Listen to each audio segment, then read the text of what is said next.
अस्सलाम वालेकुम, कैसे हैं आप लोग। मैं आपका होस्ट गिल बादशाह। अभी मैं F6 आया हुआ हूँ। बंगाली समोसा F6 इस्लामाबाद बंगाली समोसा यहाँ पे मुँह समोसे खाने आए हैं। मैं आपको दिखाता हूँ।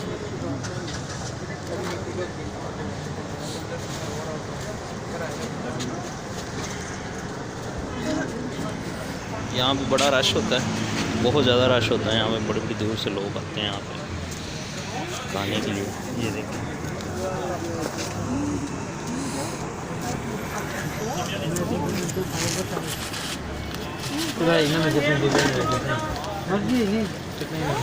बंगाली समोसा बहुत मशहूर है जी F6 इस्लामाबाद में। आप भी ज़रूर आएँ, यहाँ पे ट्राई करें। ठीक है, नेविगेशन लगाएं। नेविगेशन वाली आंटी को भी पता है कि बंगाली समोसा F6 में कहाँ पे है।